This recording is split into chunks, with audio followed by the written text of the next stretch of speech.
Good morning class. आज हम लोग स्टार्ट करेंगे जो लास्ट क्लास में ही हम लोग ने स्टार्ट किया था, प्रागैतिहासिक काल। लेकिन फिर भी मैं उससे पहले आपको रिवाइज करा दूं कि हमारी कौन कौन सी क्लासेस हो चुकी हैं। हमारी देखिए, हमने सबसे पहले जो फर्स्ट क्लास ली थी वो क्लासिफिकेशन ऑफ हिस्ट्री की ली थी, और जो कि बहुत इंपॉर्टेंट क्लास है। अगर उसे नहीं देखा है तो आप ज़रूर देखिए, डिस्क्रिप्शन बॉक्स में मैं सारे लिंक्स प्रोवाइड करा दूंगी, और आई कार्ड में भी देने की कोशिश करूंगी। ऊपर जो वीडियो में आते हैं आई कार्ड्स, आप जाके देखिएगा और पहले उन क्लासेस को लीजिएगा, फिर इस क्लास में आइएगा। नेक्स्ट क्लास हमने ली थी मानव का विकास या डेवलपमेंट ऑफ मानव, किस प्रकार से मानव की उत्पत्ति हुई। छोटी क्लास है, लेना बहुत ज़रूरी है, लेकिन उसको भी लीजिएगा। और उसके बाद हमने प्रागैतिहासिक काल स्टार्ट कर दिया था। प्रागैतिहासिक काल में हमने स्टार्ट किया था अपना निम्न पुरा पाषाण काल। पुरा पाषाण काल का ही एक पार्ट था।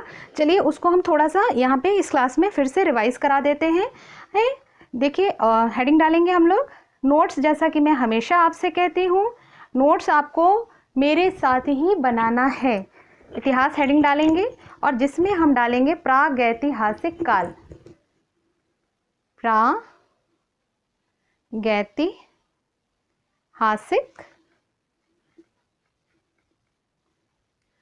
काल, ठीक है। प्रागैतिहासिक काल डालेंगे। इसके 3 डिविजन्स थे,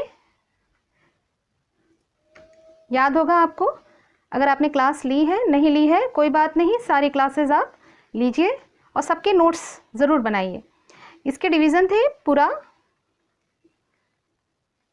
पाषाण काल, मध्य पाषाण काल, ओके, एंड देन नव पाषाण काल, ठीक है। याद आ रहा होगा आपको पूरा पाषाण काल, क्योंकि बहुत लंबा टाइम पीरियड था।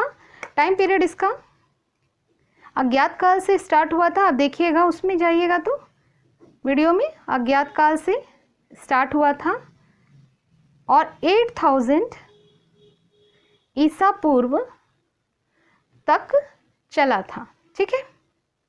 इसके भी 3 डिवीज़न हुए थे। क्योंकि अज्ञात काल से था तो हमें ज़्यादा इसके बारे में जानकारी उपलब्ध नहीं थी, तो हमको, हमारे हिस्टोरियंस को, विद्वानों को जहाँ से समझ में आया, उन्होंने वहाँ से, जहाँ तक उन्हें एविडेंसेस मिली, वहाँ से उन्होंने उसे मान लिया। तो इन्होंने इसको 3 पार्ट्स में डिवाइड किया था। पहला था निम्न पुरा पाषाण काल, दूसरा था मध्य पुरा पाषाण काल, ठीक है। और थर्ड था हमारा, ये दूसरा था, थर्ड था हमारा उच्च पुरा पाषाण काल, ठीक है। अब हमने क्या किया था, इस प्रागैतिहासिक काल के पार्ट पुरा पाषाण काल के काल को हमने स्टार्ट किया था लास्ट क्लास में, जिसमें से हमने लास्ट क्लास जो थी निम्न पुरा पाषाण काल की ली थी। अब आज हम लोग करंट में जो क्लास लेने वाले हैं वो हम लोग लेने वाले हैं मध्य पुरा पाषाण काल, ओके। तो चलिए ज़्यादा देर ना करते हुए हेडिंग डालते हैं मध्य पुरा पाषाण काल, ठीक है। और नोट्स आपको बिल्कुल बनाने ही हैं, ठीक है, ये स्किप आप नहीं कर सकते हैं। तो हम आज से स्टार्ट कर रहे हैं मध्य पुरा पाषाण काल। तो इसमें हम पॉइंट देखते हैं। फर्स्ट पॉइंट क्या है इसका, कि इस काल में सबसे पहले हम मानव की प्रकृति देख लेते हैं। तो मानव की प्रकृति, ठीक है। मानव की प्रकृति किस प्रकार का मानव हुआ करता था इस समय। Homo erectus and Homo Neanderthal type का मानव हुआ करता था, ठीक है। होमो इरेक्टस लास्ट क्लास से मैंने आपको समझाया था। होमो इरेक्टस क्या थे? होमो इरेक्टस ऐसे पहले मानव थे जो सीधे खड़े होकर चलना सीखे थे। ठीक है, अभी ये देखते हैं इनका उत्खनन क्षेत्र क्या था। जो ये मध्यपुरा पाषाण काल है, इसका उत्खनन क्षेत्र देखते हैं। इस काल का उत्खनन क्षेत्र,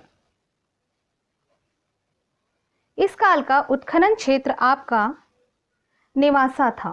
ठीक है, नेवासा कहाँ स्थित है? महाराष्ट्र में। फाइन, महाराष्ट्र में नेवासा स्थित है। थर्ड पॉइंट देखते हैं, वो क्या है हमारा? सर्वाधिक प्रमुख स्थल कौन से हैं इसके?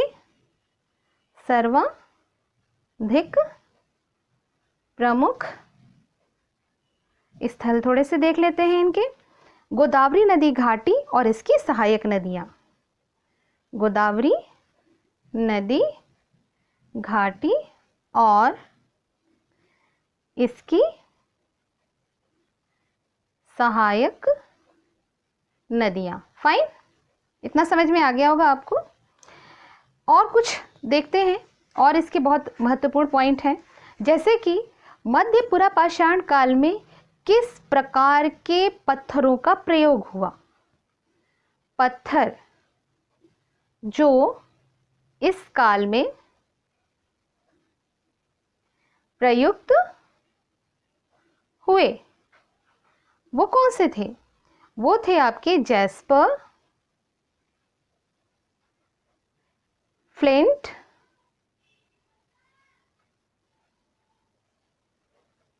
और चर्ट।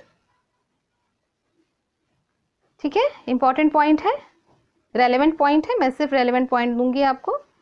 अच्छा, इस काल में कौन सी ऐसी चीज थी जिसकी बहुतायतता बहुत थी?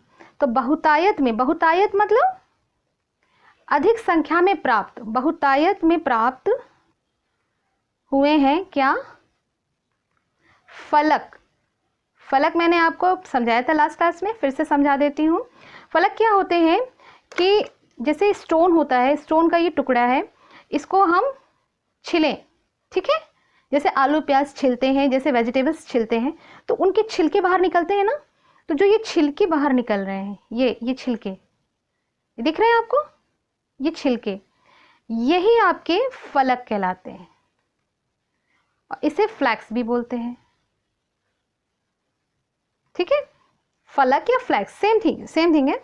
ठीक है, तो ये बहुतायत संख्या में प्राप्त हुए। इस कारण इस काल का एक अन्य नाम भी रखा गया है, फलक संस्कृति। क्लियर? ठीक है, यहां तक तो आपको कोई डाउट नहीं होगा। राइट, पत्थरों का यूज होता है, यहां ब्रैकेट में लिखिएगा अपने समझने के लिए पूरा। सॉरी, ये भूल गई थी मैं लिखना, पूरा पाषाण काल। थोड़ा पिछला रिवाइज करते हुए चलने से ना अच्छा होता है। क्वार्ट्जाइट या स्फटिक,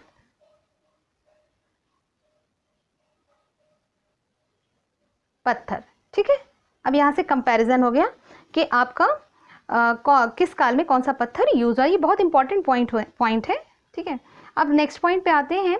पहली बार जो बर्तन बने वो किस प्रकार के बने? पहली बार बर्तन के प्रकार, ये बने चमकीले और चिकने। ये बहुत बड़ा अचीवमेंट है। ठीक है, नेक्स्ट पॉइंट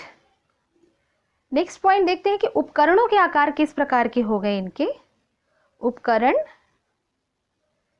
के आकार हमेशा ये याद रखिए, थोड़ा सा समझाने के लिए समझा रही हूं कि जितने भी आकार में छोटे होती जाएंगी चीजें, वो उतनी ही सभ्य होती जाएंगी, उतनी ही वो मॉडर्नाइज होती जाएंगी। ठीक है, तो जो उपकरण के आकार थे वो छोटे होते गए। ठीक है, इसको इस प्रकार से समझिए कि कंप्यूटर को आप देख सकते हैं कि जब पहली बार बना था तो वो किस प्रकार और किस साइज का था, और आज की डेट में कंप्यूटर का साइज किस साइज तक पहुंच चुका है। तो आप उस आधार पर इनकी प्रोग्रेस भी आप उसी आधार पर लगा सकते हैं। कुछ उपकरण ये इस्तेमाल करते थे, जैसे कि आपके चाकू की तरह, कुछ चाकू की तरह जैसे इस्तेमाल करने वाले इनके पास उपकरण भी मिले हैं। तो चाकू भी प्राप्त हुए हैं। ठीक है, चाकू भी प्राप्त हुए हैं। इस संस्कृति का अगर श्रेष्ठतम रूप देखें तो वो किस क्षेत्र में मिलता है? मतलब मध्य पुरापाषाण काल की संस्कृति, इस संस्कृति का श्रेष्ठतम रूप ये मिलता है हमें मध्य प्रदेश और बुंदेलखंड क्षेत्र में।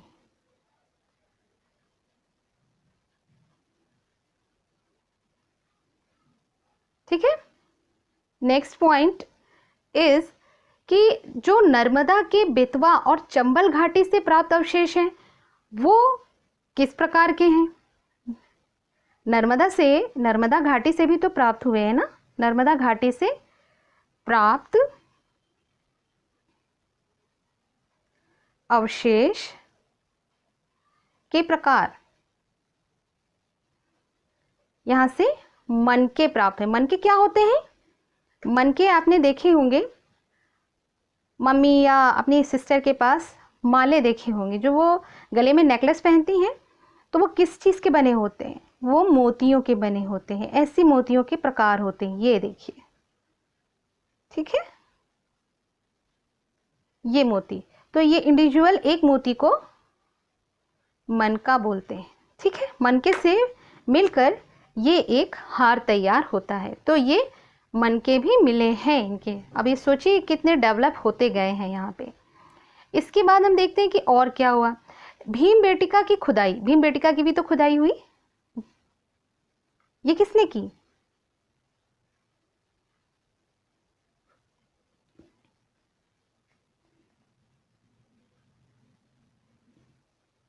भीमबेटका की खुदाई V.N. मिश्रा ने की है।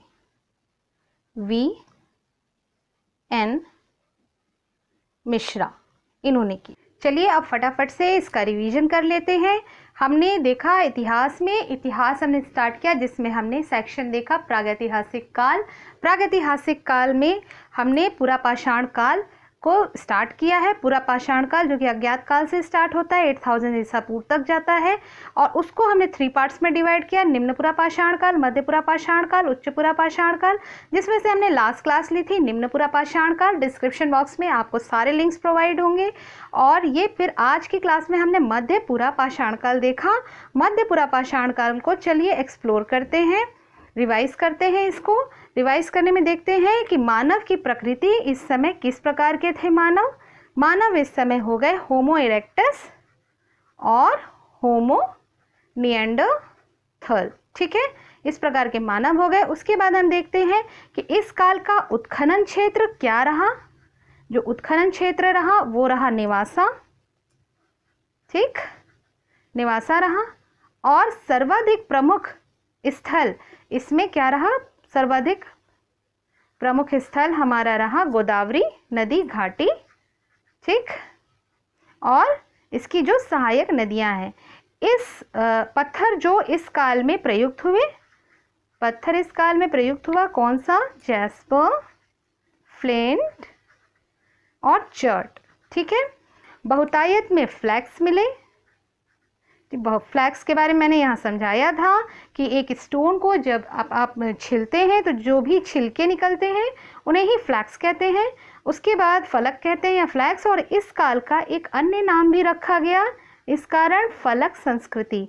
पहली बार बर्तन के प्रकार जो हैं वो बदले। वो कैसे हुए? चमकीले और चिकने क्या? बर्तन। ठीक है, उपकरण के आकार जो हैं वो किस प्रकार के हो गए? आकार छोटे हो गए, यानी ये परिष्कृत हो गए। ठीक है, चाकू भी मिला है। इस संस्कृति का श्रेष्ठतम रूप कहाँ मिलता है? मध्य प्रदेश और बुंदेलखंड क्षेत्र में क्या मिलता है? श्रेष्ठतम रूप इस संस्कृति का मिलता है। नर्मदा घाटी से प्राप्त अवशेष कौन है? नर्मदा घाटी, इससे प्राप्त अवशेष है मन के। ठीक है। भीम बेटिका जो एमपी में है, इसकी खुदाई का श्रेय किसे जाता है? इसका श्रेय जाता है वीएन मिश्रा को। तो चलिए यहाँ तक हमारा पूरा ख़त्म होता है आज का रिवीजन। और हमने आज क्या देखा? हमने आज देखा मध्य पुरापाषाण काल, और इसको हमने ख़त्म करने की कोशिश की। बाकी रेलेवेंट पॉइंट्स दिए हैं, और भी पॉइंट्स मैं दूंगी। क्वेश्चन पेपर की सीरीज़ में बना रही हूँ, वो बहुत जल्दी आपके पास आने वाली है। उसको सुनिएगा, देखिएगा, बार बार देखिएगा, सुनिएगा, याद हो जाएगी। ठीक है। और अपने इस चैनल पे बने रहिए, लाइक करिए, शेयर करिए और सब्सक्राइब करिए। इससे आप ही का फ़ायदा है, और अपने भी जितने भी आपके फ्रेंड सर्किल हैं उनको भी दीजिए। और साथ में बाकी सब जितने भी आपके फ्रेंड्स हैं, आप सब साथ में स्टडी करिए और सारे नोट्स हमारे साथ ही बनाइए। इसी में आपका फ़ायदा है। चलिए अगली क्लास में मिलते हैं। जय हिंद, जय भारत, हमेशा खुश रहिए।